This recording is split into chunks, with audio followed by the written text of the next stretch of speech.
Hello my dear friends, welcome to my channel Manmohan Singh bench. ਅੱਜ मैं ਤੁਹਾਡੇ ਨਾਲ ਇੱਕ ਨਵੀਂ ਵੀਡੀਓ ਜੋ ਕਿ ਵੱਖ-ਵੱਖ ਕੰਪੀਟੀਸ਼ਨਸ ਜਿਵੇਂ ਪੀਪੀਐਸਸੀ ਯੂਪੀਐਸਸੀ ਲਈ ਬਹੁਤ ਹੀ ਯੂਜ਼ਫੁਲ ਹੋਏਗੀ ਮੈਂ ਤੁਹਾਡੇ ਨਾਲ ਸ਼ੇਅਰ ਕਰਨ ਜਾ ਰਿਹਾ ਹਾਂ। ਕਿਉਂਕਿ ਜੋ ਸਾਡਾ ਲੈਸਨ 10th ਹੈ ਸਾਇੰਸ ਦਾ, मैं देखा इस विचों क्वेश्चन जिहड़े आ बहुत सारे अलग अलग कंपीटीशनां दे विच जिहड़े आ वो आउंदे हन। इस करके मैं तुहाडे नाल ये अज जो लैसन आ the human eye and colourful world भाव कि साडे जिहड़ा फुल एक्सप्लेन किया होया है अते जो 10th लैवल के क्वेश्चन आंसर हैं बुक के वो भी तुहाडे नाल NCERT और जो साडा सिलेबस है पंजाब स्कूल एजुकेशन बोर्ड नाल संबंधित उहदे विच साइंस के जो क्वेश्चन आंसर हैं इस लैसन के वो भी तुहाडे नाल मैं एक्सप्लेन किए हुए हैं ताकि सानू जो बेसिक कंसैप्ट हैं किसी भी टॉपिक बारे वो समझ आ सकन। इस करके प्लीज़ इस वीडियो को अखीर तक देखना। मैनू पूरी आस आ कि ये तुहानू जो इस लैसन के विचों जो क्वेश्चन आंसर हैं जो भी कंपीटीशन के PPSC के UPSC के कंपीटीशनस होर किसी तरह के भी कोई पुलिस के इंस्पैक्टर्स कोई बैंकिंग नाल संबंधित क्वेश्चन जो भी साइंस नाल रिलेटेड आते हैं ये लैसन लगभग तुहाडे वो सारे क्वेश्चन जरूर कवर करेगा। इस करके इस वीडियो को अखीर तक देखना। प्यारे विद्यार्थियों, हुण साडा जो इस विच चित्र दिखाई दे रहा है ह्यूमन आई भाव के मनुखी अख। सब तो पहले इस दे मुख जो है पार्ट्स लिखे हुए हैं अते सब तो पहले जो साडी अख आ मनुखी अख आ उहदी 3 लेयर्स भाव आउटरमोस्ट जो 3 परतां हुंदियां हन। सब तो बाहरली जो परत है वो उपर लिखा हुआ है स्क्लीरा तो नंबर 2 जो ब्लैक कलर के विच दिती हुई है वो है कोराइड तो सब तो अंदरली परत है वो रेटिना है। ठीक है, इसी तरह नीचे ऑप्टिक नर्व साड़ी जाती है, फोबिया पॉइंट है जिसनों पीला बिंदु भी इत्थे कहते हाँ, सस्पेंसरी लिगामेंट ने, ठीक है, सीलियरी मसल्स ने, आइरस है भाग, कॉर्निया है, कंजंक्टिवा, प्यूपल ते लेंस। ठीक है, जिवें लेंस साडा जो है उत्तल भाव के उत्तल लेंज हुंदा है, डबल कन्वैक्स लेंज हुंदा है इहदे विच। प्यूपल भाव के अख की पुतली है, इसी तरह कॉर्निया हुंदा है, आइरस हुंदा है, सीलियरी पट्ठे जिसनों सीलियरी मसल्स कहते हैं अते इस तरह साडा विस्तार नाल इहदे विच डायग्राम दिता है। इसनों चंगी तरह अपनी कॉपी 'च बना के इसनों समझ के याद कर लेना है। ह्यूमन आई मनुखी अख एक अजिही इंद्री है जिस राही असी रंग बिरंगा संसार वेखते हाँ। मनुखी अख एक किस्म का कैमरा है, इस दे विच लेंज सिस्टम हुंदा है जो वस्तु का प्रतिबिंब एक प्रकाशी संवेदनशील पर्दे तो बनाउंदा है जिसनूं रेटिना कहते हाँ। मनुखी अख गोलाकार हुंदी है जिसका अर्ध व्यास 2.3 सेंटीमीटर हुंदा है। प्रकाश अख विच एक पारदर्शी झिल्ली विचों लंघदा है जिसनूं कॉर्निया कहते हैं। बेटे देखो ये साडा पंजाबी विच आ, जो हुण इंग्लिश मीडियम वाले साडे बच्चे हैं उन्हां लई देखो पंजाबी में जो समझ आ जाता तो फिर आप इंग्लिश के भी वधिया ढंग नाल लिख सकते हैं। इस करके दोनों भाषावां विच इहदे विच साडे जो है समझाया गया है, इस करके इसनूं बहुत ध्यान नाल सुनना। हुण English medium they which the human I is the sense organ which helps us to see the colorful world around us. The human eye is like a camera. It is lens system from an image on a light sensitive screen called retina. The eye wall is almost spherical in shape with a diameter of about 2.3 centimeter. Light enters the eye through a transparent membrane called cornea. Cornea के पिछे एक पेशीदार भाग हुंदा है जिसनूं iris कहते हैं। इस दे विच छेक हुंदा है जिसनूं पुतली कहते हैं। अख विच प्रवेश करने वाले प्रकाश की मात्रा निर्धारित करता है। अख दा लेंज वस्तु के प्रतिबिंब नूं रेटिना ते फोकस करने विच मदद करता है। सीलियरी पट्ठे लेंज की वक्रता बदलण अते लेंज की फोकस दूरी बदलण विच मदद करता है। English which human I Behind the cornea is a muscular diaphragm called iris, which has an opening called pupil. The pupil controls the amount of light entering the eye. The eye lens helps to focus the image of the objects on the retina. The ciliary muscles helps to change the curvature of the lens and to change its focal length. Working of human eye, ਮਨੁੱਖੀ ਅੱਖ ਦੀ ਕਾਰਜ ਵਿਧੀ। ਮਨੁੱਖੀ ਅੱਖ ਦਾ lens ਵਸਤੂ ਦਾ ਉਲਟ ਵਾਸਤਵਿਕ ਪ੍ਰਤੀਬਿੰਬ ਰੈਟੀਨਾ 'ਤੇ ਬਣਾਉਂਦਾ ਹੈ। ਰੈਟੀਨਾ ਦੇ ਪ੍ਰਕਾਸ਼ ਸੰਵੇਦੀ ਸੈੱਲ ਬਿਜਲਈ ਸੰਕੇਤ ਪੈਦਾ ਕਰਦੇ ਹਨ ਜੋ ਪ੍ਰਕਾਸ਼ੀ ਨਸ਼ਾਂ ਦੁਆਰਾ ਦਿਮਾਗ ਨੂੰ ਪਹੁੰਚਾਉਂਦੇ ਹਨ। ਦਿਮਾਗ ਜਾਣਕਾਰੀ ਨੂੰ ਸਮਝ ਕੇ ਸੰਦੇਸ਼ ਅੱਗੇ ਪਹੁੰਚਾਉਂਦਾ ਹੈ ਅਤੇ ਜਿਸ ਕਾਰਨ ਅਸੀਂ ਵੇਖ ਸਕਦੇ ਹਾਂ। Working of human I, the lens forms a real inverted image of the object on the retina. The light sensitive cells in the light then produce electrical signals which are carried by the optic nerves to the brain. The brain processes the informations and sends the messages to the eye and then we see the object. Defects of human eye, ਮਨੁੱਖੀ ਅੱਖ ਦੇ ਦੋਸ਼। ਨਿਕਟ ਦ੍ਰਿਸ਼ਟੀ ਦੋਸ਼ ਭਾਵ ਕਿ ਮਾਈਓਪੀਆ ਔਰ ਨੀਅਰ ਸਾਈਟਡਨੈਸ। ਨਿਕਟ ਦ੍ਰਿਸ਼ਟੀ ਦੋਸ਼ ਮਨੁੱਖੀ ਅੱਖ ਦਾ ਅਜਿਹਾ ਦੋਸ਼ ਹੈ ਜਿਸ ਵਿੱਚ ਮਨੁੱਖ ਨੇੜੇ ਦੀਆਂ ਵਸਤੂਆਂ ਤਾਂ ਸਪਸ਼ਟ ਵੇਖ ਸਕਦਾ ਹੈ ਪਰ ਦੂਰ ਦੀਆਂ ਵਸਤੂਆਂ ਸਪਸ਼ਟ ਵੇਖ ਨਹੀਂ ਸਕਦਾ ਕਿਉਂਕਿ ਪ੍ਰਤੀਬਿੰਬ ਰੈਟੀਨਾ ਦੇ ਅੱਗੇ ਬਣਦਾ ਹੈ। ਇਸ ਦੇ ਕੀ ਕਾਰਨ ਹਨ? ਨਿਕਟ ਦ੍ਰਿਸ਼ਟੀ ਦੋਸ਼ ਕਿਉਂ ਹੁੰਦਾ ਹੈ? ਨੰਬਰ 1, ਨੇਤਰ ਲੈਂਜ ਦੀ ਵਕਰਤਾ ਦਾ ਵੱਧ ਹੋਣਾ। ਨੰਬਰ 2, ਡੇਲੇ ਦਾ ਲੰਬਾ ਹੋ ਜਾਣਾ। ਨਿਵਾਰਨ ਭਾਵ ਕਿਉਰ ਕਿਵੇਂ ਕਰ ਸਕਦੇ ਹਾਂ? ਇਹ ਦੋਸ਼ ਸਹੀ ਸਮਰੱਥਾ ਵਾਲੇ ਅਵਤਲ ਲੈਂਜ ਦੀ ਵਰਤੋਂ ਕਰਕੇ ਠੀਕ ਕੀਤਾ ਜਾ ਸਕਦਾ ਹੈ। ਕਿਹੜਾ ਲੈਂਜ ਯੂਜ਼ ਕਰਨਾ ਹੈ? ਅਵਤਲ ਲੈਂਜ। ਇੰਗਲਿਸ਼ ਵਿੱਚ ਮਾਈਓਪੀਆ ਔਰ near ਸਾਈਟਡਨੈਸ। Myopia is a defect of vision in which a person can see nearly objects clearly but cannot see distant objects clearly because the image is formed in front of the retina. This may be due to reason ਕੀ ਆ, ਕਾਰਨ ਕੀ ਨੇ? Number 1, increase in curvature of the eye lens. Number 2, increase in the length of the eye wall. It can be corrected by using concave lens. ਹਾਂਜੀ ਬੇਟੇ, diagram ਜੋ ਦਿੱਤਾ ਹੋਇਆ ਇਹਦੇ ਵਿੱਚ ਮਾਈਓਪੀਆ ਦੀ ਗੱਲ ਕੀਤੀ ਆ ਭਾਵ ਕਿ ਨਿਕਟ ਦ੍ਰਿਸ਼ਟੀ ਦੋਸ਼। ਦੇਖੋ ਆਪਾਂ ਡਾਇਗਰਾਮ ਵਿੱਚ ਦੇਖਦੇ ਹਾਂ ਜਦੋਂ ਜਿਹੜੀਆਂ ਰੇਜ਼ ਆ ਰਹੀਆਂ ਆ ਲਾਈਟ ਰੇਜ਼ ਉਹ ਇੱਕ ਖਾਸ ਬਿੰਦੂ 'ਤੇ ਆ ਕੇ ਮਿਲਦੀਆਂ ਆ। ਠੀਕ ਹੈ, ਇਸ ਬਿੰਦੂ ਕਿੱਥੇ ਮਿਲਦੀਆਂ? ਰੈਟੀਨਾ 'ਤੇ ਮਿਲਣਾ ਚਾਹੀਦਾ ਸੀ, ਇਹਨਾਂ ਨੂੰ ਅੱਗੇ ਜਾ ਕੇ ਇਹ ਰੈਟੀਨਾ ਤੋਂ ਪਹਿਲੇ ਹੀ ਬਣ ਗਿਆ। ਇਸ ਕਰਕੇ ਸਾਨੂੰ ਨੇੜੇ ਦੀ ਚੀਜ਼ ਤਾਂ ਦਿਖਾਈ ਦੇਊਗੀ ਪਰ ਦੂਰ ਦੀ ਜਿਹੜੀ ਚੀਜ਼ ਸਾਨੂੰ ਦਿਖਾਈ ਨਹੀਂ ਦਿੰਦੀ। ਫਿਰ ਆਪਾਂ ਕਿੱਦਾਂ ਇਹਨਾਂ ਨੂੰ ਸਹੀ ਕੀਤਾ?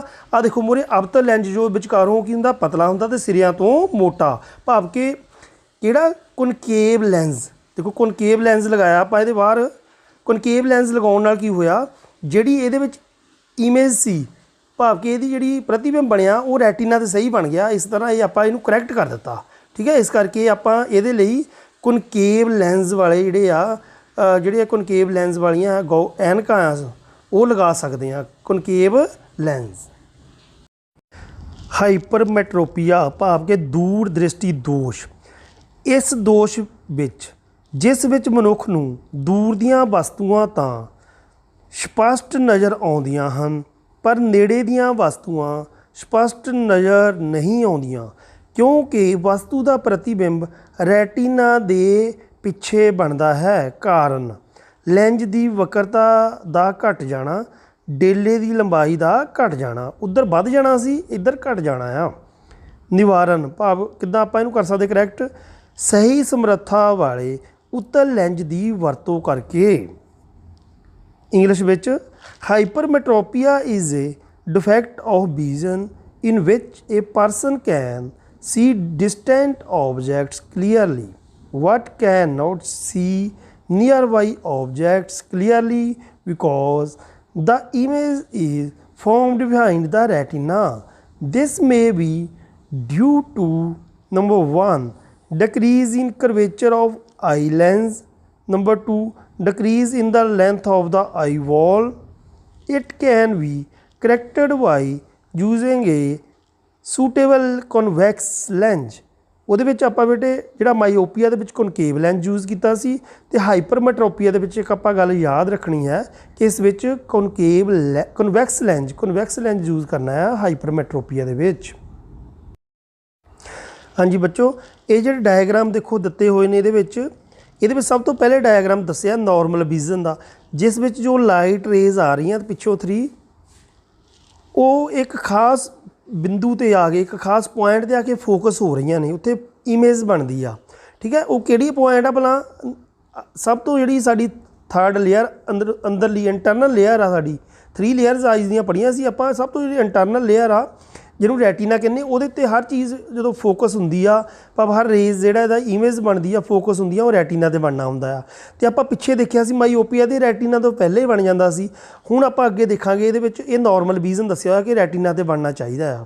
ਅਗਲੀ ਡਾਇਗਰਾਮ ਵਿੱਚ ਦੇਖੋ ਹਾਈਪਰਮੈਟਰੋਪੀਆ, ਇਹਦੇ ਵਿੱਚ ਕੀ ਆਪਾਂ ਦੇਖਦੇ ਹਾਂ ਕਿ ਰੈਟੀਨਾ ਤੋਂ ਵੀ ਅੱਗੇ ਨਿਕਲ ਗਈ ਆ ਜਿਹੜੀ ਇਮੇਜ ਆ, ਉਹ ਰੈਟੀਨਾ ਤੋਂ ਵੀ ਅੱਗੇ ਜਾ ਕੇ ਇੱਕ ਖਾਸ ਪੁਆਇੰਟ 'ਤੇ ਫੋਕਸ ਹੋਈਆਂ ਰੇਜ਼ ਜਿਹੜੀਆਂ ਲਾਈਟ ਦੀਆਂ। ਠੀਕ ਆ, ਭਾਵ ਰੈਟੀਨਾ ਤੋਂ ਵੀ ਅੱਗੇ ਦੂਰ ਬਣ ਗਈਆਂ ਜਾ ਕੇ, ਅਤੇ ਉਹਦੇ ਨਾਲ ਕੀ ਆ ਸਾਨੂੰ ਦੂਰ ਦੀ ਨਿਗਾਹ ਤਾਂ ਸਹੀ ਤੇ ਹੋਏਗੀ ਭਾਵ ਸਾਡੀ।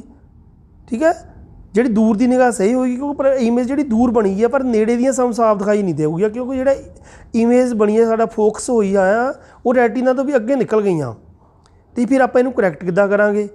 ਜਿੱਦਾਂ ਪਿੱਛੇ ਆਪਾਂ ਪੜ੍ਹਿਆ, ਆਪਾਂ ਕਰੈਕਟ ਕਿੱਦਾਂ ਕਰਨਾ ਸੀ? ਆਪਾਂ ਇਹਨੂੰ ਇਹਦੇ ਵਿੱਚ ਲਾਵਾਂਗੇ ਆਪਾਂ ਕਨਵੈਕਸ ਲੈਂਸ। ਇਹਦੇ ਵਿੱਚ ਕਿਹੜਾ ਲਾਵਾਂਗੇ? ਉਹ 'ਚ ਕਨਕੇਵ ਲੈਂਸ ਲਗਾਇਆ ਸੀ, ਇਹਦੇ ਵਿੱਚ ਆਪਾਂ ਕਨਵੈਕਸ ਲੈਂਸ। ਦੇਖੋ ਮੋਹਰੇ ਕੀ ਆ, ਵਿੱਚੋਂ ਸੈਂਟਰ ਦੇ ਵਿੱਚੋਂ ਮੋਟਾ ਹੈ ਅਤੇ ਸਿਰਿਆਂ ਤੋਂ ਇਹ ਪਤਲਾ ਹੈ। ਮੋਹਰੇ ਲਗਾਇਆ ਹੋਇਆ ਬਾਹਰ ਦੇਖੋ ਕਨਵੈਕਸ ਲੈਂਸ, ਕਨਕੇਵ ਲੈਂਸ ਨਹੀਂ ਕਨਵੈਕਸ ਲੈਂਸ ਹੈ। ਕਨਵੈਕਸ ਲੈਂਸ ਦੇਖੋ ਧਿਆਨ ਨਾਲ, ਕਨਵੈਕਸ ਲੈਂਸ ਹੈ ਇਹ ਜੋ ਵਿਚਕਾਰੋਂ ਮੋਟਾ ਅਤੇ ਸਿਰਿਆਂ ਤੋਂ ਪਤਲਾ। ਅਤੇ ਫਿਰ ਇਹਦੇ ਨਾਲ ਕੀ ਹੋਇਆ? ਦੇਖੋ ਜਿਹੜੀ ਇਮੇਜ ਆ ਸਾਡੀ ਉਹ ਰੈਟੀਨਾ 'ਤੇ ਬਣ ਗਈ। ਇਹਦਾ ਮਤਲਬ ਸਾਡੀ ਕਰੈਕਟਡ ਹੋ ਗਈ, ਭਾਵ ਕਿ ਜਿਹੜਾ ਹਾਈਪਰਮੈਟਰੋਪੀਆ ਦਾ ਸਾਨੂੰ ਦੋਸ਼ ਸੀਗਾ, ਪ੍ਰੋਬਲਮ ਸੀਗੀ, ਉਹ ਜਿਹੜੀ ਆ ਸਾਡੀ ਕਨਵੈਕਸ ਲੈਂਸ ਲਗਾਉਣ ਨਾਲ ਜਿਹੜਾ ਸਾਡਾ ਇਮੇਜ ਆ ਉਹ ਰੈਟੀਨਾ 'ਤੇ ਬਣ ਗਿਆ, ਅਤੇ ਇਸ ਤਰ੍ਹਾਂ ਸਾਡੀ ਆਈ ਜਿਹੜੀ ਸਾਨੂੰ ਸਹੀ ਕੋਈ ਵੀ ਦਿਖਾਈ ਦੇਣ ਲੱਗ ਪੈਂਦਾ ਹੈ। ਪ੍ਰੈਸਬਾਈਓਪੀਆ, ਜ਼ਰਾ ਦੂਰ ਦ੍ਰਿਸ਼ਟੀ ਦੋਸ਼। ਇਹ ਦੋਸ਼ ਬਜ਼ੁਰਗਾਂ ਵਿੱਚ ਮਿਲਦਾ ਹੈ ਜਿਸ ਵਿੱਚ ਉਹ ਨੇੜੇ ਦੀਆਂ ਵਸਤੂਆਂ ਸਹੀ ਨਹੀਂ ਵੇਖ ਸਕਦੇ, ਜਿਸ ਕਾਰਨ ਨਿਕਟ ਬਿੰਦੂ ਦਾ ਦੂਰ ਹਟ ਜਾਣਾ। ਇਹ ਨਿਕਟ ਬਿੰਦੂ ਦਾ ਜਿਸ ਦਾ ਕਾਰਨ ਹੈ ਨਿਕਟ ਬਿੰਦੂ ਦਾ ਦੂਰ ਹਟ ਜਾਣਾ। ਇੰਗਲਿਸ਼ ਵਿੱਚ ਕੀ ਕਹਿੰਦੇ? Presbyopia is a defect of vision in old people in which they are not able to see nearly objects clearly due to the increase in the distance of near point. Next, ਇਹ ਸੀਲੀਅਰੀ ਪੱਠਿਆਂ ਦੇ ਕਮਜ਼ੋਰ ਹੋਣ ਕਾਰਨ ਅਤੇ ਨੇਤਰ lens ਦੇ ਲਚਕੀਲੇਪਣ ਘੱਟ ਹੋਣ ਦੇ ਕਾਰਨ ਹੁੰਦਾ ਹੈ। This is due to the weakening of ciliary muscles and decrease in the flexibility of eye lens. It can be corrected by using suitable convex lens. ਕਦੇ ਕਦੇ ਇਸ ਦੋਸ਼ ਵਿੱਚ ਮਨੁੱਖ ਨੇੜੇ ਅਤੇ ਦੂਰ ਵਸਤੂਆਂ ਨੂੰ ਸਪਸ਼ਟ ਨਹੀਂ ਵੇਖ ਸਕਦਾ ਅਤੇ ਇਸ ਦਾ ਨਿਵਾਰਨ 2 ਫੋਕਸੀ ਲੈਂਜ ਨਾਲ ਹੁੰਦਾ ਹੈ। ਇਸ ਵਿੱਚ ਉੱਤਲ ਲੈਂਜ ਅਤੇ ਅਵਤਲ ਲੈਂਜ ਦੋਨੋਂ ਹੀ ਹੁੰਦੇ ਹਨ। Sometimes they are not able to see both nearly and distant objects clearly. It can be corrected by using bifocal lenses consisting of both concave and convex lenses. Accommodation power, ਅਨੁਕੂਲਨ ਸਮਰੱਥਾ, ਮਨੁੱਖੀ ਅੱਖ ਦਾ ਇਹ ਇੱਕ ਗੁਣ ਹੈ ਜਿਸ ਰਾਹੀਂ ਨੇਤਰ ਲੈਂਜ ਆਪਣੀ ਫੋਕਸ ਦੂਰੀ ਸੀਲੀਅਰੀ ਪੱਠਿਆਂ ਦੀ ਮਦਦ ਨਾਲ ਬਦਲ ਸਕਦਾ ਹੈ ਤਾਂ ਜੋ ਨੇੜੇ ਦੀਆਂ ਵਸਤੂਆਂ ਤਕਰੀਬਨ 25 ਸੈਂਟੀਮੀਟਰ ਅਤੇ ਬਹੁਤ ਦੂਰ ਦੀਆਂ ਵਸਤੂਆਂ ਅਨੰਤ ਤੇ ਸਪਸ਼ਟ ਵੇਖੀਆਂ ਜਾ ਸਕਣ। Accommodation power, the ability of human to change the focal length of eye lens with the help of ciliary muscles to get the clear view of nearly objects about 25 centimeter and for distant objects at infinity। ਹਾਂਜੀ, ਇਹ ਸਾਨੂੰ ਜੋ ਹੁਣ ਤੁਹਾਡੇ ਸਾਹਮਣੇ diagram ਦਿਖਾਈ ਦੇ ਰਿਹਾ ਹੈ, ਇਸ ਦੀ ਲੇਬਲਿੰਗ ਚੰਗੀ ਤਰ੍ਹਾਂ ਕਰਨੀ ਆ। ਠੀਕ ਹੈ, ਇਸ ਦੇ ਵਿੱਚ ਨੰਬਰਿੰਗ ਦਿੱਤੀ ਹੋਈ ਹੈ 1 2 3 4 5 6, ਇਹ 1 to 14 ਤੱਕ ਨੰਬਰਿੰਗ ਹੈ ਇਹਦੀ।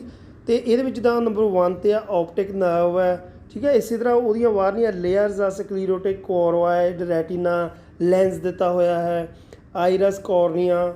ਠੀਕ ਹੈ, ਹਿਊਮਸ ਐਕੁਅਸ ਹਿਊਮਰ ਬਿਟਰਸ, ਇਹ ਸਾਰਾ ਕੁਝ ਜੋ ਵੀ ਸਾਡਾ ਵਿੱਚ ਹੈ ਉਹ ਸਾਰਾ ਧਿਆਨ ਨਾਲ ਤੁਸੀਂ ਪਹਿਲੇ ਪਿਛਲੇ ਜੋ ਡਾਇਗਰਾਮਸ ਆ ਉਹਦੇ ਵਿੱਚੋਂ ਤੁਸੀਂ ਸਮਝ ਲੈਣਾ ਹੈ, ਅਤੇ ਫਿਰ ਇਸ ਵਿੱਚ ਲੈਵਲਿੰਗ ਦੀ ਚੰਗੀ ਤਰ੍ਹਾਂ ਪ੍ਰੈਕਟਿਸ ਇਸ ਦੀ ਕਰਨੀ ਆ। ਠੀਕ ਹੈ, ਵੈਰੀ ਵੈਰੀ ਇੰਪੋਰਟੈਂਟ ਕੁਐਸਚਨ ਆ, ਅਤੇ ਇਹ ਅੱਗੇ ਜਿਹੜੇ ਤੁਹਾਡੀਆਂ ਵੱਡੀਆਂ ਕਲਾਸਾਂ ਵਿੱਚ ਵੀ ਇਹ ਕੰਮ ਆਊਗਾ। ਇਸ ਕਰਕੇ ਇਹ ਜਿਹੜਾ ਡਾਇਗਰਾਮ ਆ ਚੰਗੀ ਤਰ੍ਹਾਂ ਸਮਝ ਲੈਣਾ। ਕੱਚ ਦੇ ਪ੍ਰਿਜ਼ਮ ਰਾਹੀਂ ਅਪਵਰਤਨ। ਜਦੋਂ ਇੱਕ ਪ੍ਰਕਾਸ਼ ਕਿਰਨ ਇੱਕ ਕੱਚ ਦੇ ਪ੍ਰਿਜ਼ਮ ਵਿੱਚੋਂ ਲੰਘਦੀ ਹੈ ਤਾਂ ਇਹ 2 ਵਾਰ ਝੁਕਦੀ ਹੈ। ਇੱਕ ਵਾਰ ਹਵਾ ਕੱਚ ਦੇ ਵਿਚਕਾਰ, ਫਿਰ ਕੱਚ ਅਤੇ ਹਵਾ ਵਿਚਕਾਰ।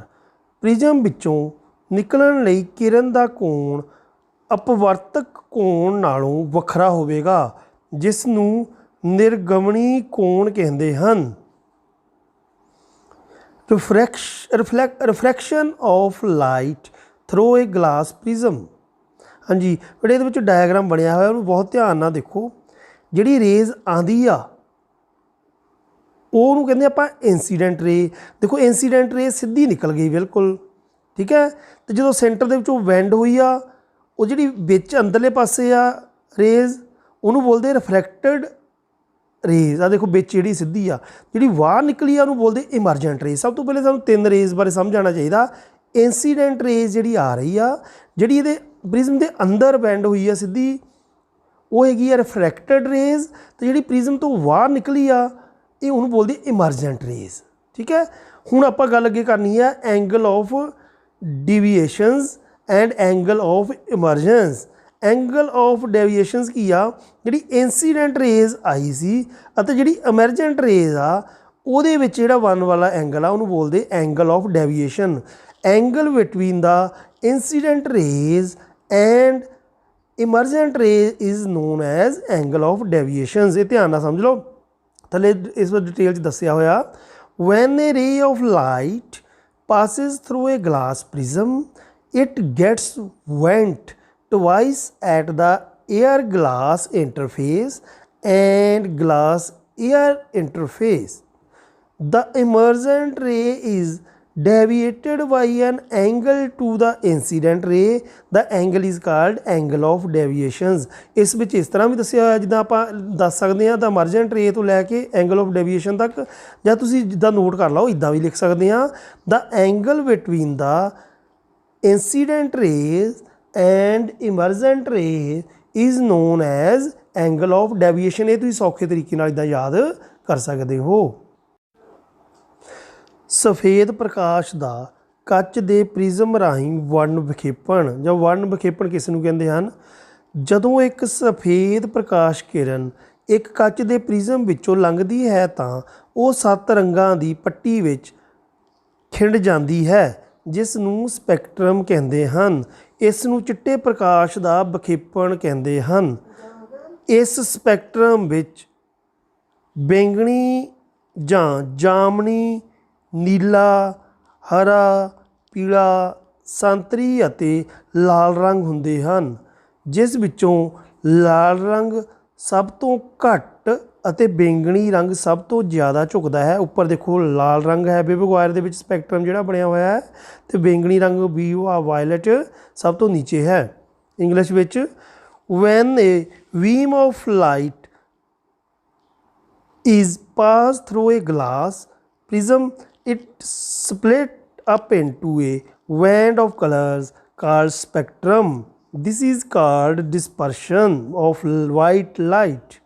The spectrum of white light has the colors violet, indigo, blue, green, yellow, orange and red. Webb.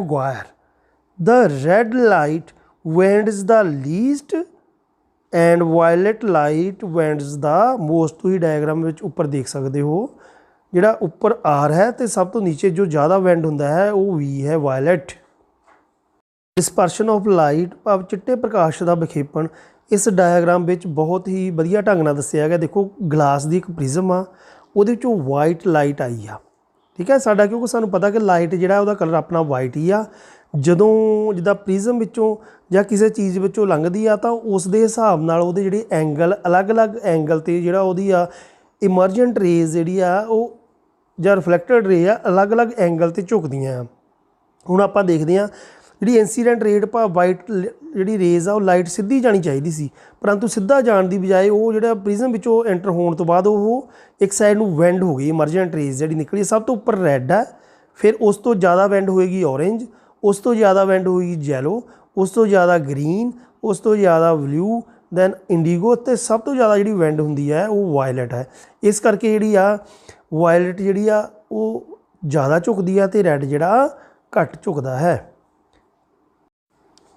ਚਿੱਟੇ ਪ੍ਰਕਾਸ਼ ਦੇ ਸਪੈਕਟਰਮਾਂ ਦਾ ਮੋੜ ਮਿਲਣਾ। ਜਦੋਂ ਇੱਕ ਚਿੱਟੇ ਪ੍ਰਕਾਸ਼ ਦੀ ਕਿਰਨ ਇੱਕ ਕੱਚ ਦੇ ਪ੍ਰਿਜ਼ਮ ਵਿੱਚੋਂ ਲੰਘਦੀ ਹੈ ਤਾਂ ਇਹ 7 ਰੰਗਾਂ ਵਿੱਚ ਖਿੰਡ ਜਾਂਦਾ ਹੈ, ਪਰੰਤੂ ਜੇਕਰ ਇਹ ਰੰਗਾਂ ਨੂੰ ਉਲਟੇ ਪ੍ਰਿਜ਼ਮ ਵਿੱਚੋਂ ਲੰਘਾਈਏ ਤਾਂ ਇਹ ਮਿਲ ਕੇ ਦੁਬਾਰਾ ਚਿੱਟਾ ਪ੍ਰਕਾਸ਼ ਬਣ ਜਾਂਦੇ ਹਨ। Recombination of the spectrum of white light produces white light. ਦੇਖੋ ਡਾਇਗਰਾਮ ਵਿੱਚ ਜਦੋਂ ਆਪਾਂ ਵਾਈਟ ਲਾਈਟ ਆਈ ਫਸਟ ਪ੍ਰਿਜ਼ਮ ਵਿੱਚੋਂ ਉਹ 7 ਕਲਰ ਵਿੱਚ ਸਪਲਿਟ ਹੋ ਗਈ, ਠੀਕ ਹੈ 7। ਜਦੋਂ ਆਪਾਂ ਇਨਵਰਟਡ ਭਾਵ ਉਲਟ ਪ੍ਰਿਜ਼ਮ ਵਿੱਚੋਂ ਇਸ ਨੂੰ ਫਿਰ ਲੰਘਾਇਆ ਤਾਂ ਫਿਰ ਉਹ ਵਾਈਟ ਲਾਈਟ ਬਣ ਗਈ। Van the beam of white light is passed through a glass prism, it is split up into its component colors. When these colors are allowed to fall on an inverted glass prism, it recombines to produce white light. ਠੀਕ ਹੈ, ਇਸ ਤਰ੍ਹਾਂ ਆਪਾਂ ਫਿਰ ਦੁਬਾਰਾ ਜੇ ਸਾਨੂੰ question ਆ ਜਾਵੇ ਕਿ ਵਾਈਟ ਲਾਈਟ ਨੂੰ ਜਦੋਂ ਪ੍ਰਿਜ਼ਮ ਵਿੱਚ ਹੀ ਲਗਾਉਂਦੇ ਆ ਉਹ 7 ਕਲਰ ਵਿੱਚ ਟੁੱਟ ਜਾਂਦੀ ਆ ਤਾਂ ਉਸ 7 ਕਲਰਸ ਨੂੰ ਫਿਰ ਆਪਾਂ ਵਾਈਟ ਲਾਈਟ ਵਿੱਚ ਕਿਵੇਂ ਕਨਵਰਟ ਕਰ ਸਕਦੇ ਹਾਂ, ਤਾਂ ਆਪਾਂ ਦੱਸਣਾ ਹੈ ਕਿ ਮੋਰੇ ਜੋ ਉਲਟ ਪ੍ਰਿਜ਼ਮ ਨੂੰ ਰੱਖ ਕੇ ਆਪਾਂ ਫਿਰ ਦੁਬਾਰਾ ਵਾਈਟ ਲਾਈਟ ਜਿਹੜੀ ਆ ਉਹ ਪ੍ਰਾਪਤ ਕਰ ਸਕਦੇ ਹਾਂ। ਸਤਰੰਗੀ ਪੀਂਘ ਦਾ ਵਰਣਨਾ। ਇੱਕ ਸਤਰੰਗੀ ਪੀਂਘ ਇੱਕ ਕਿਸਮ ਦਾ ਸਪੈਕਟਰਮ ਹੈ ਅਸਮਾਨ ਵਿੱਚ ਮੀਂਹ ਤੋਂ ਬਾਅਦ ਜੋ ਦਿਖਦਾ ਹੈ। ਇਸ ਦਾ ਕਾਰਨ ਸੂਰਜੀ ਪ੍ਰਕਾਸ਼ ਦਾ ਵਾਯੂਮੰਡਲ ਵਿੱਚ ਮੌਜੂਦ ਪਾਣੀ ਦੀਆਂ ਬੂੰਦਾਂ ਦੁਆਰਾ ਵਿਖੇਪਣ ਹੋ ਜਾਣਾ ਹੈ। ਇਹ ਪਾਣੀ ਦੀਆਂ ਬੂੰਦਾਂ ਛੋਟੇ ਪ੍ਰਿਜ਼ਮ ਵਾਂਗ ਕੰਮ ਕਰਦੀਆਂ ਹਨ ਅਤੇ ਸੂਰਜ ਪ੍ਰਕਾਸ਼ ਦਾ ਪਹਿਲਾਂ ਵਿਖੇਪਣ ਤੋਂ ਅਪਵਰਤਨ ਕਰਕੇ ਫਿਰ ਪਰਾਵਰਤਨ ਅਤੇ ਅੰਤਮ ਵਿੱਚ ਅਪਵਰਤਨ ਕਰਦੇ ਹਨ। ਜਦੋਂ ਪ੍ਰਕਾਸ਼ ਬੂੰਦ ਵਿੱਚੋਂ ਬਾਹਰ ਆਉਂਦਾ ਹੈ ਉਦੋਂ ਅਸੀਂ ਸਤਰੰਗੀ ਪੀਂਘ ਸੂਰਜੀ ਪ੍ਰਕਾਸ਼ ਦੇ ਵਿਖੇਪਣ ਅਤੇ ਅੰਦਰੂਨੀ ਪਰਿਵਰਤਨ ਕਾਰਨ ਵੇਖਦੇ ਹਾਂ। ਇਸ ਦੇ 2 ਕਾਰਨ ਨੇ ਸਤਰੰਗੀ ਪੀਂਘ ਬਣਨ ਦੇ, ਇੱਕ ਪ੍ਰਕਾਸ਼ ਦਾ ਵਿਖੇਪਣ ਅਤੇ ਦੂਜਾ ਅੰਦਰੂਨੀ ਪਰਿਵਰਤਨ। Rainbow formation. ਰੇਨਬੋ ਫਾਰਮੇਸ਼ਨ ਜਿਹੜਾ ਹੁੰਦਾ ਆ ਉਹਦੇ ਵਿੱਚ ਦੇਖੋ ਸਾਡਾ ਡਾਇਆਗਰਾਮ ਬਣਿਆ ਹੋਇਆ, ਇਹਦੇ ਵਿੱਚ ਕਲੀਅਰ ਇੱਕ ਵਾਟਰ ਡ੍ਰੌਪਲੈਟਸ ਵਿੱਚੋਂ ਕਿਸ ਤਰ੍ਹਾਂ ਪ੍ਰਿਜ਼ਮ ਵਾਂਗ ਕੰਮ ਕਰਦਾ ਅਤੇ 7 ਕਲਰ ਵਿੱਚ ਸਪੈਕਟਰਮ ਬਣਦਾ ਆ ਉਹ ਦਿਖਾਇਆ ਗਿਆ ਹੈ। ਹੇਠਾਂ ਲਿਖਿਆ ਗਿਆ ਹੈ, ਪੜ੍ਹੋ ਧਿਆਨ ਨਾਲ ਦੇਖੋ। ਇਹ rainbow is a natural spectrum appearing in the sky after a rain shower. It is caused by the dispersions of sunlight by water droplets present in the atmosphere. The water droplets act like small prism. They refract and disperse the sunlight, then reflect it internally and finally reflect it again. When it comes out of the raindrops, due to the dispersion of sunlight and internal reflection by the water droplets, we see the rainbow colors. Formation of rainbow। ਸਤਰੰਗੀ ਪੀਂਘ ਦਾ ਬਣਨਾ। ਦੇਖੋ ਸਾਡੇ ਆ ਬਣਿਆ ਹੋਇਆ ਤੁਹਾਨੂੰ ਸਤਰੰਗੀ ਪੀਂਘ ਦਿਖਾਈ ਗਈ ਆ, ਇਹਦੇ ਵਿੱਚ 7 ਕਲਰ, ਉੱਪਰ ਰੈੱਡ ਆ, ਤੇ ਹੇਠਾਂ ਜਿਹੜਾ ਆ ਵਾਇਲਟ ਕਲਰ ਦਿਖਾਇਆ ਗਿਆ ਹੈ। ਠੀਕ ਹੈ, ਤੇ ਇਹ ਆਪਾਂ ਦੇਖੋ ਬਿਲਕੁਲ ਕਲੀਅਰ ਸਾਨੂੰ ਜਿਹੜੀ ਸਤਰੰਗੀ ਪਿੰਕ ਸਾਨੂੰ ਦਿਖਾਈ ਦੇ ਰਹੀ ਹੈ। ਵਾਯੂਮੰਡਲੀ ਅਪਵਰਤਨ। ਵਾਯੂਮੰਡਲੀ ਅਪਵਰਤਨ ਦਾ ਕਾਰਨ ਵਾਯੂਮੰਡਲ ਦੇ ਸਪੇਕਕ ਅਪਵਰਤਨ ਅੰਕ ਦਾ ਬਦਲ ਜਾਣਾ ਹੈ। ਵਾਯੂਮੰਡਲ ਦਾ ਅਪਵਰਤਨ ਅੰਕ ਜ਼ਮੀਨ ਦੀ ਸਤ੍ਹਾ ਵੱਲ ਵੱਧਦਾ ਹੈ ਕਿਉਂਕਿ ਉੱਪਰਲੀ ਗਰਮ ਹਵਾ ਥੱਲੇ ਵਾਲੀ ਠੰਡੀ ਹਵਾ ਨਾਲੋਂ ਹਲਕੀ ਹੁੰਦੀ ਹੈ। ਇਸ ਲਈ ਪ੍ਰਕਾਸ਼ ਹੌਲੀ ਹੌਲੀ ਲੰਬ ਵੱਲ ਝੁਕਦਾ ਹੈ ਅਤੇ ਇਸ ਲਈ ਤਾਰਿਆਂ ਦੀ ਵਾਸਤਵਿਕ ਸਥਿਤੀ ਜਾਪਦੀ ਸਥਿਤੀ ਤੋਂ ਵੱਖਰੀ ਹੁੰਦੀ ਹੈ। ਐਟਮੋਸਫੀਅਰਿਕ ਰਿਫਰੈਕਸ਼ਨਸ ਆਪਾਂ ਦੇਖਦੇ ਹਾਂ ਕਿ ਇਹਦੇ ਵਿੱਚ ਸਟਾਰ ਜੋ ਹੈ ਤਾਰੇ ਹੈ, ਐਪੀਰੈਂਟ ਰਿਫਲੈਕਸ਼ਨ ਅਤੇ ਰੀਅਲ ਪੋਜੀਸ਼ਨ ਦੇ ਵਿੱਚ ਫਰਕ ਆ ਦਿਖਾਈ ਦੇ ਰਿਹਾ ਸਾਨੂੰ। ਇਸ ਦਾ ਕਾਰਨ ਥੱਲੇ ਆਪਾਂ ਦੇਖਦੇ ਹਾਂ, atmospheric refraction is due to the gradual change in the refractive index of the atmosphere. The refractive index of the earth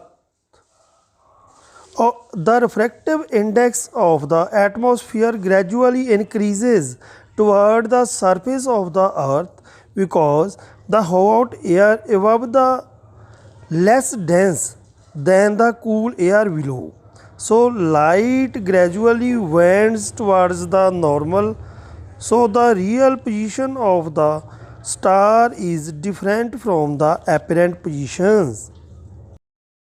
ਤਾਰਿਆਂ ਵਾਸਤਵਿਕ ਅਤੇ ਜਾਪਦੀ ਸਥਿਤੀ ਭਾਵ ਕਿ ਐਪੀਰੈਂਟ ਸਟਾਰ ਪੋਜੀਸ਼ਨ ਅਤੇ ਐਕਚੁਅਲ ਰੀਅਲ ਉਹਦੀ ਜਿਹੜੀ ਸਟਾਰ ਦੀ ਪੋਜੀਸ਼ਨ ਆ ਇਹਦੇ ਵਿੱਚ ਡਾਇਗਰਾਮ ਵਿੱਚ ਦੱਸਿਆ ਹੋਇਆ ਹੈ।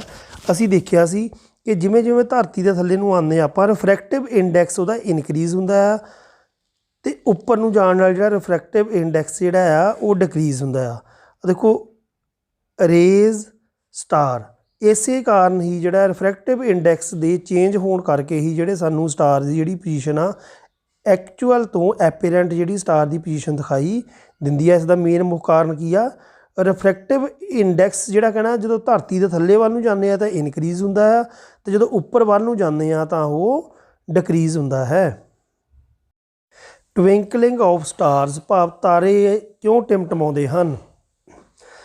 ਤਾਰੇ ਟਿਮਟਮਾਉਂਦੇ ਹਨ, ਇਹਨਾਂ ਦਾ ਕਾਰਨ ਮੁੱਖ ਹੈ ਪ੍ਰਕਾਸ਼ ਦੇ ਅਪਵਰਤਨ ਕਾਰਨ ਹੁੰਦਾ ਹੈ ਅਤੇ ਇਸ ਦਾ ਕਾਰਨ ਤਾਰਿਆਂ ਦੀ ਸਥਿਤੀ ਬਦਲਣ ਕਰਕੇ ਅਤੇ ਵਾਯੂਮੰਡਲ ਦੀ ਪਰਤਾਂ ਦੀ ਗਤੀ ਕਰਕੇ ਹੈ। ਇਸ ਲਈ ਤਾਰਿਆਂ ਦੀ ਰੋਸ਼ਨੀ ਕਦੇ ਵੱਧ ਕਦੇ ਘੱਟ ਜਾਪਦੀ ਹੈ, ਇਸ ਲਈ ਇਹ ਟਿਮਟਮਾਉਂਦੇ ਹਨ। The twinkling of the star is due to the atmospheric refraction of starlight and due to the changing in the position of the stars and movement of the layers of the atmosphere. So the light from the star is sometimes brighter and sometimes fainter and it appears to be twinkle। ਕਿਉਂਕਿ ਸਾਨੂੰ ਪਤਾ ਹੈ ਕਿ ਜਿਹੜੇ ਤਾਰੇ ਟਿਮਟਮਾਉਂਦੇ ਕਿਉਂ ਦਿਖਾਈ ਦਿੰਦੇ ਆ, ਕਿਉਂਕਿ ਕਿਤੇ ਕਿਤੇ ਸਾਡਾ ਜਿਹੜਾ ਐਟਮੋਸਫੀਅਰ ਆ ਉਹ ਡੈਂਸਰ ਹੋ ਜਾਂਦਾ ਹੈ ਅਤੇ ਕਿਤੇ ਰੇਅਰਰ ਹੋ ਜਾਂਦਾ ਹੈ। ਜਦੋਂ ਉੱਪਰੋਂ ਸੂਰਜ ਤੋਂ ਆਉਂਦੀ ਆ ਪ੍ਰਕਾਸ਼ ਦੀ ਲਾਈਟ ਸਨਲਾਈਟ ਆਉਂਦੀ ਆ ਤਾਂ ਉਹ ਵੱਖ-ਵੱਖ ਜਿਹੜੇ ਮੀਡੀਅਮਸ ਆ, ਕਿਤੇ ਲਾਈਟਰ ਆ ਕਿਤੇ ਡੈਂਸਰ ਆ, ਉਹਦੇ ਵਿੱਚ ਆਉਂਦੀ ਹੋਈ ਜਦੋਂ ਆਉਂਦੀ ਆ ਤਾਂ ਇਸ ਕਰਕੇ ਕਦੀ ਉਹ ਨੋਰਮਲ ਭਾਵ ਪਰਪੈਂਡੀਕੂਲਰ ਵੱਲ ਨੂੰ ਜਾਂਦੀ ਆ ਅਤੇ ਕਦੀ ਪਰਪੈਂਡੀਕੂਲਰ ਤੋਂ ਦੂਰ ਵੱਲ ਨੂੰ ਜਾਂਦੀ ਆ ਮੀਡੀਅਮ ਦੇ ਅਕੋਰਡਿੰਗ। ਇਸ ਕਰਕੇ ਉਹ ਸਾਨੂੰ ਤਾਰੇ ਟਿਮਟਮਾਉਂਦੇ ਦਿਖਾਈ ਦਿੰਦੇ ਹਨ। ਹਾਂਜੀ, ਇਸ ਵਿੱਚ ਆਪਾਂ ਦਿਖਾਇਆ ਦੇਖੋ light from a star why do star twinkles. ਦੇਖੋ ਇਹਦੇ ਵਿੱਚ ਆਪਾਂ ਅਰਥ ਦੇ ਜੋ ਉੱਪਰ ਐਟਮੋਸਫੀਅਰ ਆ ਉਹਦੀ ਵੱਖ-ਵੱਖ ਲੇਅਰਸ ਦਿਖਾਈ ਆ ਅਤੇ ਕਿਉਂਕਿ ਉਹਦੇ ਵਿੱਚ ਐਟਮੋਸਫੀਅਰ ਕਿਤੇ ਹੌਟ ਆ ਕਿਤੇ ਕੋਲਡ ਆ, ਇਸ ਕਰਕੇ ਜਿਹੜਾ ਕੋਲਡ ਹੋਏਗਾ ਉਹ ਡੈਂਸਰ ਹੋਏਗਾ ਅਤੇ ਜਿਹੜਾ ਹੌਟ ਆ ਉਹ ਰੇਅਰਰ ਹੋਏਗਾ। ਉਹਦੇ ਕਰਕੇ ਕੀ ਆ ਜਿਹੜੀ ਲਾਈਟ ਆ ਜਦੋਂ ਰੇਅਰ ਮੀਡੀਅਮ ਵਿੱਚ ਆਏਗੀ ਤਾਂ ਅਵੇ ਫਰੋਮ ਦਾ ਨੋਰਮਲ ਹੋਏਗੀ ਭਾਵ ਪਰਪੈਂਡੀਕੂਲਰ ਤੋਂ ਅਵੇ ਹੋਏਗਾ ਅਤੇ ਜਦੋਂ ਉਹ ਡੈਂਸਰ ਮੀਡੀਅਮ 'ਤੇ ਜਾਏਗੀ ਵੈਨ ਟੂਵਰਡ ਦਾ ਪਰਪੈਂਡੀਕੂਲਰ। ਇਸ ਕਰਕੇ ਜਿਹੜਾ ਹੈ ਸਾਨੂੰ ਲਾਈਟ ਰੇ ਕਦੀ ਅਵੇ ਫਰੋਮ ਦਾ ਨੋਰਮਲ ਕਦੀ ਟੁਵਾਰਡਸ ਦਾ ਨੋਰਮਲ ਹੁੰਦੀ ਆ ਅਤੇ ਇਸ ਕਰਕੇ ਜਿਹੜਾ ਲਾਈਟ ਆ ਸਾਨੂੰ ਜਿਗ ਜੈਗ ਆਉਂਦੀ ਹੋਈ ਦਿਖਾਈ ਦਿੰਦੀ ਆ ਅਤੇ ਇਸ ਕਰਕੇ ਸਾਨੂੰ ਟਵਿੰਕਲਿੰਗ ਆਫ ਸਟਾਰ ਭਾਵ ਰਾਤ ਨੂੰ ਤਾਰੇ ਟਿਮਟਮਾਉਂਦੇ ਦਿਖਾਈ ਦਿੰਦੇ ਹਨ। Why planets do not twinkle. ਗ੍ਰਹਿ ਕਿਉਂ ਨਹੀਂ ਟਿਮਟਮਾਉਂਦੇ। ਗ੍ਰਹਿ ਤਾਰਿਆਂ ਨਾਲੋਂ ਧਰਤੀ ਦੇ ਜ਼ਿਆਦਾ ਨੇੜੇ ਹੁੰਦੇ ਹਨ। ਤਾਰਿਆਂ ਦਾ ਪ੍ਰਕਾਸ਼ ਇੱਕ ਕਿਸਮ ਦਾ ਪ੍ਰਕਾਸ਼ ਬਿੰਦੂ ਸਰੋਤ ਹੈ, ਜਦ ਕਿ ਗ੍ਰਹਿ ਦਾ ਪ੍ਰਕਾਸ਼ ਇੱਕ ਵੱਡਾ ਪ੍ਰਕਾਸ਼ ਪੁੰਜ ਹੈ ਜਿਸ ਕਾਰਨ ਗ੍ਰਹਿ ਵਿੱਚੋਂ ਨਿਕਲਣ ਵਾਲਾ ਪ੍ਰਕਾਸ਼ ਟਿਮਟਮਾਉਣ ਦੇ ਪ੍ਰਭਾਵ ਨੂੰ ਖਤਮ ਕਰ ਦਿੰਦਾ ਹੈ। ਕਿਉਂਕਿ ਗ੍ਰਹਿਆਂ ਦਾ ਇੱਕ ਤਾਂ ਆਪਣਾ ਪ੍ਰਕਾਸ਼ ਨਹੀਂ ਹੁੰਦਾ, ਸੂਰਜ ਦੇ ਪ੍ਰਕਾਸ਼ ਨੂੰ ਹੀ ਰਿਫਲੈਕਟ ਕਰਨਾ ਹੁੰਦਾ ਹੈ। ਦੂਜੇ ਨੰਬਰ 'ਤੇ ਉਹ ਸਾਡੇ ਗ੍ਰਹਿ ਜਿਹੜੇ ਧਰਤੀ ਦੇ ਨੇੜੇ ਹਨ, ਜਦ ਕਿ ਸੂਰਜ ਸਾਡੇ ਤੋਂ ਬਹੁਤ ਦੂਰ ਹੈ, ਇਸ ਕਰਕੇ ਉਹਦੇ ਵਿੱਚ ਬਹੁਤ ਵੱਡਾ ਐਟਮੋਸਫੀਅਰ ਆ ਜਾਂਦਾ ਹੈ, ਉਹਦੀਆਂ ਲੇਅਰਸ ਅਲੱਗ-ਅਲੱਗ ਆ ਜਾਂਦੀਆਂ, ਇਸ ਕਰਕੇ ਟਿਮਟਮਾਉਂਦੇ ਦਿਖਾਈ ਦਿੰਦੇ ਹਨ। ਜਦ ਕਿ ਪਲੈਨਟਸ ਜਿਹੜੇ ਗ੍ਰਹਿ ਆ ਇਹ ਸਾਡੇ ਧਰਤੀ ਦੇ ਨੇੜੇ ਹੋਣ ਕਰਕੇ ਸਾਨੂੰ ਟਿਮਟਮਾਉਂਦੇ ਦਿਖਾਈ ਨਹੀਂ ਦਿੰਦੇ। Planets are closer to the earth than stars.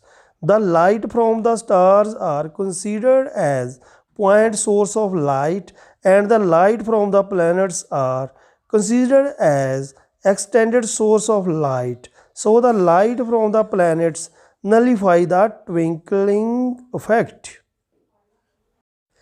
Advanced sunrise and delayed sunset। अब सूरज ਦਾ ਪਹਿਲਾ ਨਿਕਲਣਾ ਅਤੇ ਦੇਰ ਨਾਲ ਛਿਪਣਾ। ਸੂਰਜ ਸਾਨੂੰ ਉੱਗਣ ਤੋਂ ਮਿੰਟ ਪਹਿਲਾਂ ਅਤੇ ਡੁੱਬਣ ਤੋਂ 2 ਮਿੰਟ ਬਾਅਦ ਤੱਕ ਨਜ਼ਰ ਆਉਂਦਾ ਹੈ। ਇਸ ਦਾ ਕਾਰਨ ਵਾਯੂਮੰਡਲੀ ਅਪਵਰਤਨ ਹੈ। ਇਸ ਦਾ ਕੀ ਕਾਰਨ ਹੈ? ਵਾਯੂਮੰਡਲੀ ਅਪਵਰਤਨ। The sun is visible to us about 2 minutes before sunrise and about 2 minutes after sunset due to atmospheric refraction. So main ਇਹਦਾ ਕਾਰਨ ਹੈ ਜਿਹੜਾ ਇਹ ਸਾਰਿਆਂ ਦਾ ਐਟਮੋਸਫੀਰਿਕ ਰਿਫਰੈਕਸ਼ਨ ਹੀ ਹੈ। ਜਿੰਨੇ ਮੇਨ ਸਾਨੂੰ ਆਪਾਂ ਦੇਖਿਆ ਸੀ ਪਿੱਛੇ ਸਤਰੰਗੀ ਪੀਂਘ ਬਣਦੀ ਸੀ, ਤਾਰਿਆਂ ਦਾ ਟਿਮਟਮਾਣਾ, ਠੀਕ ਹੈ, ਸੂਰਜ ਦਾ ਪਹਿਲੇ ਨਿਕਲਣਾ ਅਤੇ ਛਿਪਣਾ, ਸਨਰਾਈਜ਼ ਡਿਲੇਡ ਹੋਣਾ ਜਾਂ ਸਨਰਾਈਜ਼ ਐਡਵਾਂਸ ਸਾਨੂੰ ਦਿਖਾਈ ਦੇਣਾ, ਇਹ ਸਾਰਿਆਂ ਦਾ ਮੇਨ ਕਾਰਨ ਕੀ ਆ? ਰਿਫਰੈਕਸ਼ਨ ਆਫ ਲਾਈਟ। ਮੇਨ ਇੱਕੋ ਮੇਨ ਆਨਸਰ ਹੈ ਰਿਫਰੈਕਸ਼ਨ ਆਫ ਲਾਈਟ। ਲੈਸਨ 11 ਦੇ ਅਧਿਆਏ ਅੰਦਰਲੇ ਪ੍ਰਸ਼ਨ। ਮਨੁੱਖੀ ਅੱਖ ਅਤੇ ਰੰਗ ਬਿਰੰਗਾ ਸੰਸਾਰ ਦੇ ਜੋ ਪੰਨਿਆਂ ਵਾਲੇ ਆ ਪੇਜ ਦੇ ਅੰਦਰ ਆ ਕੁਐਸਚਨ, ਉਹਨਾਂ ਦੇ ਆਨਸਰ ਸੋਲਵਡ। ਪ੍ਰਸ਼ਨ ਨੰਬਰ 1, ਮਨੁੱਖੀ ਅੱਖ ਦੀ ਅਨੁਕੂਲਨ ਸਮਰੱਥਾ ਤੋਂ ਕੀ ਭਾਵ ਹੈ?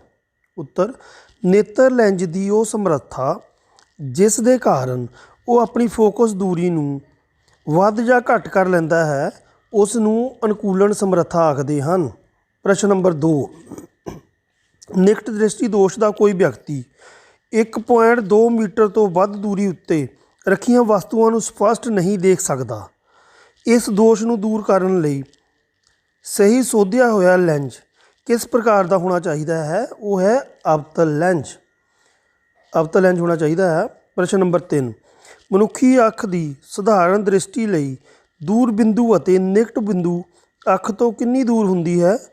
ਮਨੁੱਖੀ ਅੱਖ ਦੀ ਸਧਾਰਨ ਦ੍ਰਿਸ਼ਟੀ ਲਈ ਦੂਰ ਦਰੇਡਾ ਬਿੰਦੂ ਜਿਹੜਾ ਅਨੰਤ 'ਤੇ ਹੁੰਦਾ ਹੈ ਅਤੇ ਨਿਕਟ ਬਿੰਦੂ 25 ਸੈਂਟੀਮੀਟਰ ਦੂਰ ਹੁੰਦਾ ਹੈ। ਪਰ ਨੇੜੇ ਤੋਂ ਆਪਾਂ ਸਾਫ਼ ਜਿਹੜੀ ਸਪਸ਼ਟ ਵਸਤੂਆਂ ਆਪਾਂ 25 ਸੈਂਟੀਮੀਟਰ ਦੇ ਲਗਭਗ ਦੇਖ ਸਕਦੇ ਹਾਂ ਅਤੇ ਦੂਰ ਦਰੇਡੇ ਜਿਹੜੇ ਵਸਤੂਆਂ ਉਹ ਅਨੰਤ ਤੱਕ ਦੇਖ ਸਕਦੇ ਹਾਂ। ਪ੍ਰਸ਼ਨ ਨੰਬਰ 4, ਆਖਰੀ ਕਤਾਰ ਵਿੱਚ ਬੈਠੇ ਵਿਦਿਆਰਥੀ ਨੂੰ ਬਲੈਕਬੋਰਡ ਪੜ੍ਹਨ ਵਿੱਚ ਕਠਿਨਾਈ ਹੁੰਦੀ ਹੈ। ਇਹ ਕਿਸ ਦ੍ਰਿਸ਼ਟੀ ਦੋਸ਼ ਤੋਂ ਪੀੜਤ ਹੈ ਅਤੇ ਕਿਸ ਪ੍ਰਕਾਰ ਠੀਕ ਕੀਤਾ ਜਾ ਸਕਦਾ ਹੈ? ਉੱਤਰ, ਵਿਦਿਆਰਥੀਆਂ ਨੂੰ ਦੂਰ ਪਈਆਂ ਵਸਤੂਆਂ ਬਲੈਕਬੋਰਡ ਸਾਫ਼ ਦਿਖਾਈ ਨਾ ਦੇਣ ਕਰਕੇ ਵਿਦਿਆਰਥੀ ਨਿਕਟ ਦ੍ਰਿਸ਼ਟੀ ਦੋਸ਼ ਤੋਂ ਪੀੜਤ ਹੈ। ਇਸ ਲਈ ਉਸ ਨੂੰ ਸਹੀ ਸਮਰੱਥਾ ਦੇ ਅਵਤਲ ਲੈਂਜ ਰਾਹੀਂ ਠੀਕ ਕੀਤਾ ਜਾ ਸਕਦਾ, ਭਾਵ ਉਸ ਨੂੰ ਅਵਤਲ ਲੈਂਜ ਵਾਲੀਆਂ ਐਨਕਾਂ ਲੱਗਣੀਆਂ ਚਾਹੀਦੀਆਂ ਹਨ। ਅਭਿਆਸ ਦੇ ਪ੍ਰਸ਼ਨ। ਪ੍ਰਸ਼ਨ ਨੰਬਰ 1, ਮਨੁੱਖੀ ਅੱਖ ਨੇਤਰ ਲੈਂਜ ਦੀ ਫੋਕਸ ਦੂਰੀ ਨੂੰ ਵਿਵਸਥਿਤ ਕਰਕੇ ਭਿੰਨ-ਭਿੰਨ ਦੂਰੀਆਂ ਉੱਤੇ ਰੱਖੀਆਂ ਵਸਤੂਆਂ ਨੂੰ ਫੋਕਸਿਤ ਕਰ ਲੈਂਦਾ ਹੈ। ਅਜਿਹਾ ਹੋ ਸਕਣ ਦਾ ਕਾਰਨ ਹੈ, ਨੰਬਰ ਏ 'ਤੇ ਹੈ ਜਰਾ ਦ੍ਰਿਸ਼ਟਤਾ, ਅਨੁਕੂਲਨ ਸਮਰੱਥਾ, ਨਿਕਟ ਦ੍ਰਿਸ਼ਟੀ ਦੋਸ਼ ਅਤੇ ਦੂਰ ਦ੍ਰਿਸ਼ਟਤਾ। ਇਸ ਦਾ ਉੱਤਰ ਹੈ ਅਨੁਕੂਲਨ ਸਮਰੱਥਾ। ਪ੍ਰਸ਼ਨ ਨੰਬਰ 2, ਮਨੁੱਖੀ ਅੱਖ ਜਿਸ ਭਾਗ ਉੱਤੇ ਕਿਸੇ ਵਸਤੂ ਦਾ ਪ੍ਰਤੀਬਿੰਬ ਬਣਾਉਂਦੀ ਹੈ ਉਹ ਹੈ, ਉਸ ਦਾ ਕਿਸ ਭਾਗ ਉੱਤੇ? ਅਸੀਂ ਬੇਟੇ ਪਿੱਛੇ ਪੜ੍ਹ ਚੁੱਕੇ ਹਾਂ, ਉਹ ਜਿਹੜਾ ਪ੍ਰਤੀਬਿੰਬ ਹਮੇਸ਼ਾ ਰੈਟੀਨਾ 'ਤੇ ਬਣਦਾ ਹੈ, ਇਸ ਕਰਕੇ ਇਸ ਦਾ ਉੱਤਰ ਆਏਗਾ ਰੈਟੀਨਾ। ਨੰਬਰ 3, ਸਧਾਰਨ ਦ੍ਰਿਸ਼ਟੀ ਦੇ ਵਿਅਕਤੀ ਲਈ ਸਪਸ਼ਟ ਦਰਸ਼ਨ ਦੀ ਅਲਪਤਮ ਦੂਰੀ ਹੁੰਦੀ ਹੈ ਲਗਭਗ 25 ਸੈਂਟੀਮੀਟਰ। ਇਸ ਦਾ ਉੱਤਰ ਆਏਗਾ 25 ਸੈਂਟੀਮੀਟਰ, 25 ਸੈਂਟੀਮੀਟਰ। ਪ੍ਰਸ਼ਨ ਨੰਬਰ 4, ਨੇਤਰ ਲੈਂਜ ਦੀ ਫੋਕਸ ਦੂਰੀ ਵਿੱਚ ਪਰਿਵਰਤਨ ਕੀਤਾ ਜਾਂਦਾ ਹੈ ਕਿਸ ਦੁਆਰਾ? ਸੀਲੀਅਰੀ ਪੇਸ਼ੀਆਂ ਦੁਆਰਾ, ਭਾਵ ਸੀਲੀਅਰੀ ਮਸਲਸ ਦੁਆਰਾ। ਹੁਣ ਬੇਟੇ ਆਪਾਂ ਨੂਮੈਰੀਕਲ ਕਰਾਂਗੇ। ਪ੍ਰਸ਼ਨ ਨੰਬਰ 5, ਕਿਸੇ ਵਿਅਕਤੀ ਨੂੰ ਆਪਣੀ ਦੂਰ ਦੀ ਦ੍ਰਿਸ਼ਟੀ ਨੂੰ ਠੀਕ ਕਰਨ ਲਈ ਭਾਵ ਸੋਧਣ ਲਈ -5.5 ਡਾਇਓਪਟਰ ਸਮਰੱਥਾ ਦੇ ਲੈਂਜ ਦੀ ਫੋਕਸ ਲੈਂਜ ਦੀ ਲੋੜ ਹੈ। ਆਪਣੀ ਨਿਕਟ ਦੀ ਦ੍ਰਿਸ਼ਟੀ ਦੇ ਸੋਧਣ ਲਈ +1.5 ਡਾਇਓਪਟਰ ਸਮਰੱਥਾ ਵਾਲੇ ਲੈਂਜ ਦੀ ਜ਼ਰੂਰਤ ਹੈ। ਹੇਠ ਲਿਖਿਆ ਸੋਧ ਦੇ ਲੋੜੀਂਦੇ ਲੈਂਜ ਦੀ ਫੋਕਸ ਦੂਰੀ ਕੀ ਹੋਵੇਗੀ? ਹਾਂਜੀ ਬੇਟੇ, ਆਪਾਂ ਫੋਕਸ ਦੂਰੀ ਬਰਾਬਰ ਹੁੰਦਾ ਹੈ 1/p 1 ਪਾਵਰ ਆਫ ਲੈਂਸ ਭਾਵ ਲੈਂਜ ਦੀ ਸ਼ਕਤੀ 1 ਲੈਂਜ ਦੀ ਸ਼ਕਤੀ ਫੋਕਸ ਦੂਰੀ ਦਾ ਫਾਰਮੂਲਾ ਆ। ਅਤੇ ਲੈਂਜ ਦੀ ਸ਼ਕਤੀ ਸਾਨੂੰ ਉੱਪਰ ਦਿੱਤੀ ਹੋਈ ਆ 5.5 ਡਾਇਓਪਟਰ, ਠੀਕ ਹੈ, ਮਾਈਨਸ। ਅਤੇ ਇਹਦੇ ਹਿਸਾਬ ਨਾਲ ਆਪਾਂ ਸੋਲਵ ਕੀਤਾ ਤਾਂ ਇਹਦੀ ਜਿਹੜੀ ਲੈਂਜ ਦੀ ਫੋਕਸ ਦੂਰੀ ਆਈ ਦੂਰ ਦ੍ਰਿਸ਼ਟੀ ਲਈ ਇਹ ਆਈ -1.18 ਮੀਟਰ, ਠੀਕ ਹੈ। ਇਸੇ ਤਰ੍ਹਾਂ ਨਿਕਟ ਦ੍ਰਿਸ਼ਟੀ ਵਾਲਾ ਕੱਢ ਲਾਂਗੇ ਆਪਾਂ। ਲੈਂਜ ਦੀ ਫੋਕਸ ਦੂਰੀ ਬਰਾਬਰ 1/p ਆ। p ਕਿੰਨਾ ਦਿੱਤਾ ਆ? +1.5 ਡਾਇਓਪਟਰ। ਇਸ ਤਰ੍ਹਾਂ ਆਪਾਂ ਉਹਦੀ ਵਿੱਚ ਜਿਹੜੀ ਪਲੱਸ ਦੇ ਵਿੱਚ ਸਾਡਾ ਆਨਸਰ ਆਏਗਾ ਨਿਕਟ ਦ੍ਰਿਸ਼ਟੀ ਦੋਸ਼ ਲਈ ਪਲੱਸ, ਠੀਕ ਹੈ। ਅਤੇ ਆਪਾਂ ਇਸ ਫਾਰਮੂਲੇ ਦੇ ਹਿਸਾਬ ਨਾਲ ਸਵਾਲ ਕੱਢ ਲਾਂਗੇ। ਅੱਗੇ ਪ੍ਰਸ਼ਨ ਨੰਬਰ 6, ਕਿਸੇ ਨਿਕਟ ਦ੍ਰਿਸ਼ਟੀ ਦੋਸ਼ ਵਾਲੇ ਵਿਅਕਤੀ ਦਾ ਦੂਰ ਬਿੰਦੂ ਅੱਖ ਦੇ ਸਾਹਮਣੇ 80 ਸੈਂਟੀਮੀਟਰ ਦੂਰੀ ਉੱਤੇ ਹੈ। ਇਸ ਦੋਸ਼ ਨੂੰ ਸੋਧਣ ਲਈ ਲੋੜੀਂਦੇ ਲੈਂਜ ਦੀ ਪ੍ਰਕਿਰਤੀ ਅਤੇ ਸਮਰੱਥਾ ਕੀ ਹੋਵੇਗੀ? ਵਸਤੂ ਦੀ ਦੂਰੀ ਭਾਵ ਸਧਾਰਨ ਅੱਖ ਲਈ ਦੂਰ ਬਿੰਦੂ ਹੈ ਬਰਾਬਰ ਸਾਡਾ ਯੂ ਜਿਹਨੂੰ ਕਹਿੰਦੇ ਆਪਾਂ, ਇਹ ਅਨੰਤ ਉੱਤੇ ਹੁੰਦਾ ਆ। ਅਤੇ ਪ੍ਰਤੀਬਿੰਬ ਦੀ ਦੂਰੀ ਦੋਸ਼ ਵਾਲੀ ਅੱਖ ਦਾ ਦੂਰ ਬਿੰਦੂ ਬਰਾਬਰ ਹੈ -80 ਮੀਟਰ, ਠੀਕ ਹੈ। ਅਤੇ ਜਿਹੜੀ ਫੋਕਸ ਦੂਰੀ ਆ ਉਹ ਐਫ ਆਪਾਂ ਪਤਾ ਕਰਨੀ ਆ। ਲੈਂਜ ਫਾਰਮੂਲੇ ਅਨੁਸਾਰ 1/v - 1/u = 1/f ਆ, ਠੀਕ ਹੈ। ਅਤੇ ਇਹ ਫਾਰਮੂਲੇ ਦੇ ਵਿੱਚ ਸਾਨੂੰ ਉਹਨੇ v ਦਿੱਤਾ ਹੈ -80 ਅਤੇ u ਜਿਹੜਾ ਆ ਉਹ ਆਪਾਂ ਇਨਫੀਨਿਟੀ ਆ ਭਾਵ ਅਨੰਤ ਆ, ਇਸ ਕਰਕੇ 1/f। ਅਤੇ ਜਦੋਂ ਆਪਾਂ 1/f ਕੱਢਾਂਗੇ ਇਹ ਬਰਾਬਰ ਅੱਗੇ ਇਹਨੂੰ ਸੋਲਵ ਕਰਾਂਗੇ ਤਾਂ ਸਾਡਾ ਜਿਹੜਾ ਆ ਜਾਏਗਾ ਆਨਸਰ 1/f ਬਰਾਬਰ 1/-80। ਅਤੇ ਜਿਹਨੂੰ ਐਫ ਨੂੰ ਆਪਾਂ ਕਰ ਲਾਂਗੇ -80 ਸੈਂਟੀਮੀਟਰ, ਠੀਕ ਹੈ। ਅਤੇ ਇਹ ਬਣ ਜਾਊਗਾ ਮੀਟਰ ਲਈ ਇਹਨੂੰ 100 ਨਾਲ ਡਿਵਾਈਡ ਕਰ ਲਵਾਂਗੇ 0.8 ਮੀਟਰ। ਅੱਗੇ ਹੁਣ ਲੈਂਜ ਦੀ ਸ਼ਕਤੀ P ਬਰਾਬਰ ਸਾਨੂੰ ਪਤਾ 1/f ਹੁੰਦੀ ਹੈ। ਐਫ ਉੱਤੇ ਆਪਾਂ ਕੱਢ ਲਿਆ, ਇਸ ਕਰਕੇ ਇਹ ਆ ਜਾਊਗਾ 1/1/-0.8, ਠੀਕ ਹੈ। ਅਤੇ 0.8 ਨੂੰ ਹੁਣ ਆਪਾਂ ਇਹਦੇ ਡੈਸੀਮਲ ਤੋੜ ਲਏ 10/8 ਆ ਗਿਆ, ਭਾਵ ਆਨਸਰ ਆ ਗਿਆ -1.25 ਡਾਇਓਪਟਰ। ਇਸ ਲੈਂਜ ਦੀ ਫੋਕਸ ਦੂਰੀ ਰਿਣਾਤਮਕ ਹੈ, ਇਸ ਲਈ ਲੈਂਸ ਅਵਤਲ ਲੈਂਜ ਹੋਵੇਗਾ, ਕਿਉਂਕਿ ਅਵਤਲ ਲੈਂਜ ਦੀ ਜਿਹੜੀ ਆ ਫੋਕਸ ਦੂਰੀ ਰਿਣਾਤਮਕ ਹੁੰਦੀ ਆ ਅਤੇ ਉੱਤਲ ਲੈਂਜ ਦੀ ਧਨਾਤਮਕ ਹੁੰਦੀ ਆ, ਠੀਕ ਹੈ। ਹਾਂਜੀ ਪ੍ਰਸ਼ਨ ਨੰਬਰ 7, ਚਿੱਤਰ ਬਣਾ ਕੇ ਦਰਸਾਓ ਕਿ ਦੂਰ ਦ੍ਰਿਸ਼ਟੀ ਦੋਸ਼ ਕਿਵੇਂ ਸੰਬੰਧਿਤ ਠੀਕ ਕੀਤਾ ਜਾਂਦਾ ਹੈ। ਇੱਕ ਦੂਰ ਦ੍ਰਿਸ਼ਟੀ ਦੋਸ਼ ਵਾਲੀ ਅੱਖ ਦਾ ਨਿਕਟ ਬਿੰਦੂ 1 ਮੀਟਰ ਹੈ। ਇਸ ਦੋਸ਼ ਨੂੰ ਠੀਕ ਕਰਨ ਲਈ ਜ਼ਰੂਰੀ ਲੈਂਜ ਦੀ ਸਮਰੱਥਾ ਕੀ ਹੋਵੇਗੀ? ਮੰਨ ਲਓ ਕਿ ਆਮ ਅੱਖ ਦਾ ਨਿਕਟ ਬਿੰਦੂ 25 ਸੈਂਟੀਮੀਟਰ ਹੈ। ਸਾਨੂੰ ਪਤਾ ਹੈ ਕਿ ਨਿਕਟ ਬਿੰਦੂ 25 ਸੈਂਟੀਮੀਟਰ ਹੁੰਦਾ। ਇਹਦੇ ਵਿੱਚ ਦੇਖੋ ਯੂ ਵੀ ਸਾਨੂੰ ਦੇ ਦਿੱਤਾ ਆ, ਵੀ ਆਪਾਂ ਕੱਢ ਲਿਆ ਦਿੱਤਾ ਹੋਇਆ, ਅਤੇ ਐਫ ਆਪਾਂ ਪਤਾ ਕਰ ਲੈਣਾ ਸਭ ਤੋਂ ਪਹਿਲੇ, ਜਿੱਦਾਂ ਪਹਿਲੇ ਕੀਤਾ ਸੀ। ਲੈਂਜ ਫਾਰਮੂਲੇ ਅਨੁਸਾਰ ਸਾਨੂੰ ਪਤਾ ਆ 1/v - 1/u = 1/f। ਇਹਦੇ ਵਿੱਚ ਜਦੋਂ ਵੈਲਿਊ ਪੁੱਟ ਕਰਾਂਗੇ ਤਾਂ ਲੈਂਜ ਦੀ ਜਿਹੜੀ ਸ਼ਕਤੀ ਆ ਸਾਡੇ ਕੋਲ ਪਹਿਲੇ ਐਫ ਜਿਹੜਾ ਆਏਗਾ ਸਾਡੇ ਕੋਲ ਵੈਲਿਊ ਆ ਗਈ, ਫਿਰ ਆਪਾਂ ਪੀ ਦੇ ਵਿੱਚ 1/f ਕਰਕੇ ਕੱਢ ਲਿਆ ਅਤੇ ਸਾਡੇ ਕੋਲ +3d ਆਇਆ, 3 ਡਾਇਓਪਟਰ ਆਨਸਰ ਲੈਂਜ ਦੀ ਜਿਹੜੀ ਸ਼ਕਤੀ ਆ, ਠੀਕ ਹੈ। ਇਸ ਲੈਂਜ ਦੀ ਸ਼ਕਤੀ ਜਿਹੜੀ ਲੈਂਜ ਦੀ ਫੋਕਸ ਦੂਰੀ ਧਨਾਤਮਕ ਹੈ, ਇਸ ਲਈ ਜਿਹੜਾ ਆਪਾਂ ਉੱਤਲ ਲੈਂਜ ਹੋਏਗਾ, ਕਿਉਂਕਿ ਪਿੱਛੇ ਆਪਾਂ ਰਿਣਾਤਮਕ ਦੂਰੀ ਆਈ ਸੀ ਸਾਨੂੰ ਪਤਾ ਲੱਗਾ ਸੀ ਉਹ ਅਵਤਲ ਲੈਂਜ ਆ। ਜੇਕਰ ਆਨਸਰ ਜਿਹੜਾ ਕਿੰਨੇ ਡਾਇਓਪਟਰ ਸਾਡਾ ਮਾਈਨਸ ਦੇ ਵਿੱਚ ਆਉਂਦਾ ਆ ਤਾਂ ਇਹਦਾ ਮਤਲਬ ਕੀ ਹੋਏਗਾ ਕਿ ਉਹ ਜਿਹੜਾ ਲੈਂਜ ਆ ਉਹ ਅਵਤਲ ਲੈਂਜ ਹੋਏਗਾ ਭਾਵ ਕਨਕੇਵ ਲੈਂਜ ਹੋਏਗਾ। ਅਤੇ ਜੇਕਰ ਸਾਡੀ ਪਲੱਸ ਦੇ ਵਿੱਚ ਜਿਸ ਤਰ੍ਹਾਂ ਇੱਥੇ ਆਈ ਆ 3 ਡਾਇਓਪਟਰ ਤਾਂ ਇਹ ਸਾਡਾ ਕੀ ਹੋਏਗਾ? ਉੱਤਲ ਲੈਂਜ। ਇਸ ਦਾ ਕਿ ਚਿੱਤਰ ਬਣਾਇਆ ਗਿਆ ਦੇਖੋ ਕਿ ਕਿਸ ਤਰ੍ਹਾਂ ਆਪਾਂ ਉੱਤਲ ਲੈਂਜ ਦੀ ਐਨਕ ਲਗਾ ਕੇ ਤਾਂ ਜਿਹੜਾ ਇਹ ਸੀਗਾ ਆਪਣਾ ਦੂਰ ਦ੍ਰਿਸ਼ਟੀ ਦੋਸ਼ ਉਹਨੂੰ ਆਪਾਂ ਠੀਕ ਕਰ ਲਿਆ, ਠੀਕ ਹੈ, ਉੱਤਲ ਲੈਂਜ ਵਾਲੀ ਐਨਕ ਲਗਾ ਕੇ। ਪ੍ਰਸ਼ਨ ਨੰਬਰ 8, ਆਮ ਅੱਖ 25 ਸੈਂਟੀਮੀਟਰ ਤੋਂ ਨੇੜੇ ਰੱਖੀਆਂ ਵਸਤੂਆਂ ਨੂੰ ਕਿਉਂ ਨਹੀਂ ਦੇਖ ਸਕਦੀ? ਸਹੀ ਢੰਗ ਨਾਲ ਨਹੀਂ ਦੇਖ ਤਾਂ ਸਕਦੀ, ਚਲੋ ਕਲੀਅਰ ਜਿਹੜਾ ਸਾਨੂੰ 25 ਸੈਂਟੀਮੀਟਰ ਦੇ ਲਗਭਗ ਸਹੀ ਦਿਸਦਾ ਆ। ਇਸ ਦਾ ਉੱਤਰ ਮਨੁੱਖੀ ਅੱਖ ਦੀ ਅਨੁਕੂਲਨ ਸਮਰੱਥਾ ਅਨੁਸਾਰ ਉਸ ਦਾ ਸਪਸ਼ਟ ਦ੍ਰਿਸ਼ਟੀ ਦਾ ਨਿਕਟ ਬਿੰਦੂ 25 ਸੈਂਟੀਮੀਟਰ ਹੁੰਦਾ ਹੈ। ਇਸ ਲਈ ਜੇਕਰ ਅਸੀਂ 25 ਸੈਂਟੀਮੀਟਰ ਤੋਂ ਨੇੜੇ ਰੱਖ ਕੇ ਹੋਵੇ ਵਸਤੂ ਨੂੰ ਦੇਖਾਂਗੇ ਤਾਂ ਨੇਤਰ ਲੈਂਜ ਆਪਣੀ ਸੰਪੂਰਨ ਅਨੁਕੂਲਨ ਸਮਰੱਥਾ ਦਾ ਪ੍ਰਯੋਗ ਕਰਕੇ ਵੀ ਵਸਤੂ ਦਾ ਸਪਸ਼ਟ ਪ੍ਰਤੀਬਿੰਬ ਰੈਟੀਨਾ 'ਤੇ ਨਹੀਂ ਬਣਾ ਪਾਉਂਦਾ, ਇਸ ਲਈ ਵਸਤੂ ਸਪਸ਼ਟ ਦਿਖਾਈ ਨਹੀਂ ਦਿੰਦੀ। ਦਿਸਦੀ ਤਾਂ ਹੈ ਪਰ ਕਲੀਅਰ ਦੇਖਣ ਲਈ ਸਾਨੂੰ ਲਗਭਗ 25 ਸੈਂਟੀਮੀਟਰ ਦੂਰੀ ਜ਼ਰੂਰੀ ਹੈ। ਪ੍ਰਸ਼ਨ ਨੰਬਰ 9, ਜਦੋਂ ਅਸੀਂ ਅੱਖ ਤੋਂ ਕਿਸੇ ਵਸਤੂ ਦੀ ਦੂਰੀ ਵਧਾ ਦਿੰਦੇ ਹਾਂ ਤਾਂ ਅੱਖ ਵਿੱਚ ਪ੍ਰਤੀਬਿੰਬ ਦੂਰੀ ਨੂੰ ਕੀ ਹੁੰਦਾ ਹੈ? ਅੱਖ ਵਿੱਚ ਪ੍ਰਤੀਬਿੰਬ ਦੂਰੀ ਨੂੰ ਕੀ ਹੁੰਦਾ ਹੈ ਦੇਖਦੇ ਹਾਂ। ਪ੍ਰਤੀਬਿੰਬ ਦੀ ਦੂਰੀ ਦਾ ਕੀ ਫਰਕ ਪੈਂਦਾ?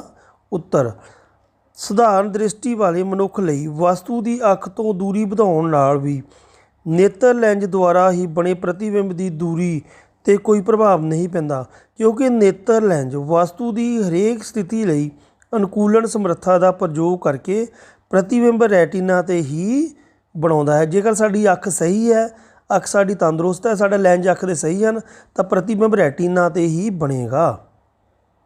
ਪ੍ਰਸ਼ਨ ਨੰਬਰ 9, ਜਦੋਂ ਅਸੀਂ ਅੱਖ ਤੋਂ ਕਿਸੇ ਵਸਤੂ ਦੀ ਦੂਰੀ ਵਧਾ ਦਿੰਦੇ ਹਾਂ ਤਾਂ ਅੱਖ ਵਿੱਚ ਪ੍ਰਤੀਬਿੰਬ ਦੂਰੀ ਨੂੰ ਕੀ ਹੁੰਦਾ ਹੈ? ਹਾਂਜੀ ਬੇਟੇ, ਪ੍ਰਸ਼ਨ ਆਪਾਂ ਪਿੱਛੇ ਕਰ ਚੁੱਕੇ ਹਾਂ ਕਿ ਇਹ ਰਿਪੀਟ ਹੋ ਗਿਆ ਸਾਡਾ, ਹੈ ਨਾ। ਪ੍ਰਸ਼ਨ ਨੰਬਰ 10, ਤਾਰੇ ਕਿਉਂ ਟਿਮਟਿਮਾਉਂਦੇ ਹਨ? ਉੱਤਰ, ਤਾਰੇ ਧਰਤੀ ਤੋਂ ਬਹੁਤ ਦੂਰੀ 'ਤੇ ਸਥਿਤ ਹਨ। ਆਪਾਂ ਪਿੱਛੇ ਪੜ੍ਹ ਚੁੱਕੇ ਹਾਂ ਬਹੁਤ ਡਿਟੇਲ ਦੇ ਵਿੱਚ, ਫਿਰ ਵੀ ਇਹਦਾ ਉੱਤਰ ਦੇਖ ਲਓ। ਉਹਨਾਂ ਤੋਂ ਆਉਣ ਵਾਲੀਆਂ ਪ੍ਰਕਾਸ਼ ਕਿਰਨਾਂ ਨੂੰ ਵੱਖ-ਵੱਖ ਵਾਯੂਮੰਡਲੀ ਪਰਤਾਂ ਵਿੱਚੋਂ ਲੰਘ ਕੇ ਆਉਣਾ ਪੈਂਦਾ ਹੈ, ਜਿਸ ਕਾਰਨ ਤਾਰਿਆਂ ਤੋਂ ਆਉਣ ਵਾਲੀਆਂ ਪ੍ਰਕਾਸ਼ ਕਿਰਨਾਂ ਵਿੱਚ ਲਗਾਤਾਰ ਵਾਯੂਮੰਡਲੀ ਅਪਵਰਤਨ ਹੁੰਦਾ ਰਹਿੰਦਾ ਹੈ ਅਤੇ ਉਹਨਾਂ ਦੀ ਆਭਾਸੀ ਸਥਿਤੀ ਬਦਲਦੀ ਰਹਿੰਦੀ ਹੈ ਅਤੇ ਅੱਖਾਂ ਵਿੱਚ ਪ੍ਰਵੇਸ਼ ਕਰਨ ਵਾਲੇ ਤਾਰਿਆਂ ਦੇ ਪ੍ਰਕਾਸ਼ ਦੀ ਮਾਤਰਾ ਝਿਲਮਿਲਾਉਂਦੀ ਰਹਿੰਦੀ ਹੈ, ਭਾਵ ਟਵਿੰਕਲ ਕਰਦੀ ਰਹਿੰਦੀ ਹੈ। ਇਸ ਕਾਰਨ ਤਾਰੇ ਟਿਮਟਿਮਾਉਂਦੇ ਪ੍ਰਤੀਤ ਹੁੰਦੇ ਹਨ। ਪ੍ਰਸ਼ਨ ਨੰਬਰ 11, ਵਿਆਖਿਆ ਕਰੋ ਕਿ ਗ੍ਰਹਿ ਕਿਉਂ ਨਹੀਂ ਟਿਮਟਿਮਾਉਂਦੇ? ਉੱਤਰ, ਗ੍ਰਹਿ ਤਾਰਿਆਂ ਦੇ ਮੁਕਾਬਲੇ ਵਿੱਚ ਧਰਤੀ ਦੇ ਬਹੁਤ ਨੇੜੇ ਹਨ, ਇਸ ਲਈ ਜੇਕਰ ਅਸੀਂ ਗ੍ਰਹਿਆਂ ਨੂੰ ਬਿੰਦੂ ਸਾਈਜ਼ ਦੇ ਕਈ ਸਰੋਤਾਂ ਦੇ ਸਮੂਹ ਮੰਨ ਲਈਏ ਤਾਂ ਹਰੇਕ ਬਿੰਦੂ ਤੋਂ ਸਾਡੀ ਅੱਖ ਵਿੱਚ ਦਾਖਲ ਹੋਣ ਵਾਲੇ ਪ੍ਰਕਾਸ਼ ਦੀ ਮਾਤਰਾ ਵਿੱਚ ਕੁੱਲ ਤਬਦੀਲੀ ਦਾ ਔਸਤ ਮਾਨ 0 ਹੋਵੇਗਾ। ਇਸ ਲਈ ਗ੍ਰਹਿਆਂ ਦੀ ਆਭਾਸੀ ਸਥਿਤੀ ਸਥਿਰ ਰਹਿੰਦੀ ਹੈ ਅਤੇ ਉਹ ਟਿਮਟਿਮਾਉਂਦੇ ਨਹੀਂ ਦਿਖਾਈ ਦਿੰਦੇ, ਕਿਉਂਕਿ ਇੱਕ ਤਾਂ ਉਹਨਾਂ ਦਾ ਆਪਣਾ ਪ੍ਰਕਾਸ਼ ਵੀ ਨਹੀਂ ਹੁੰਦਾ, ਦੂਜੇ ਨੰਬਰ 'ਤੇ ਉਹ ਧਰਤੀ ਦੇ ਬਹੁਤ ਨੇੜੇ ਹੁੰਦੇ ਹਨ। ਪ੍ਰਸ਼ਨ ਨੰਬਰ 12, ਸੂਰਜ ਚੜ੍ਹਦੇ ਸਮੇਂ ਲਾਲ ਕਿਉਂ ਪ੍ਰਤੀਤ ਹੁੰਦਾ ਹੈ? ਉੱਤਰ, ਸੂਰਜ ਚੜ੍ਹਨ ਸਮੇਂ ਸੂਰਜ ਦੇ ਪ੍ਰਕਾਸ਼ ਨੂੰ ਸਾਡੇ ਤੱਕ ਪਹੁੰਚਣ ਤੋਂ ਪਹਿਲਾਂ ਵਾਯੂਮੰਡਲ ਵਿੱਚ ਵੱਧ ਦੂਰੀ ਤੈਅ ਕਰਨੀ ਪੈਂਦੀ ਹੈ, ਜਿਸ ਕਰਕੇ ਪ੍ਰਕਾਸ਼ ਵਿੱਚ ਮੌਜੂਦ ਰੰਗਾਂ ਵਿੱਚੋਂ ਘੱਟ ਤਰੰਗ ਲੰਬਾਈਆਂ ਦਾ ਪ੍ਰਕਾਸ਼ ਖਿੰਡਾਓ ਕਰ ਦਿੰਦਾ ਹੈ ਅਤੇ ਵੱਧ ਤਰੰਗ ਲੰਬਾਈਆਂ ਜਿਵੇਂ ਲਾਲ, ਸੰਤਰੀ ਅਤੇ ਪੀਲੇ ਰੰਗ ਦਾ ਪ੍ਰਕਾਸ਼ ਸਾਡੀਆਂ ਅੱਖਾਂ ਤੱਕ ਪਹੁੰਚਦਾ ਹੈ। ਇਸ ਲਈ ਸੂਰਜ ਲਾਲ ਵਿਖਾਈ ਦਿੰਦਾ ਹੈ। ਪ੍ਰਸ਼ਨ ਨੰਬਰ 13, ਕਿਸੇ ਪੁਲਾੜ ਯਾਤਰੀ ਨੂੰ ਆਕਾਸ਼ ਨੀਲੇ ਦੀ ਥਾਂ ਕਾਲਾ ਕਿਉਂ ਦਿਖਾਈ ਦਿੰਦਾ ਹੈ? ਉੱਤਰ, ਬਹੁਤ ਉਚਾਈ 'ਤੇ ਪੁਲਾੜ ਯਾਤਰੀ ਲਈ ਕੋਈ ਵੀ ਵਾਯੂਮੰਡਲ ਨਹੀਂ ਹੁੰਦਾ, ਇਸ ਲਈ ਹਵਾ ਦੇ ਕਣਾਂ ਦੀ ਗੈਰ ਮੌਜੂਦਗੀ ਕਾਰਨ ਪ੍ਰਕਾਸ਼ ਦਾ ਖਿੰਡਾਓ ਨਹੀਂ ਹੁੰਦਾ, ਇਸ ਲਈ ਪੁਲਾੜ ਯਾਤਰੀ ਨੂੰ ਆਕਾਸ਼ ਕਾਲਾ ਦਿਖਾਈ ਦਿੰਦਾ ਹੈ। So dear friends, I think this will be very useful to you. So I will share next lesson with you. So please subscribe, like and share my channel. Thank you. All the best.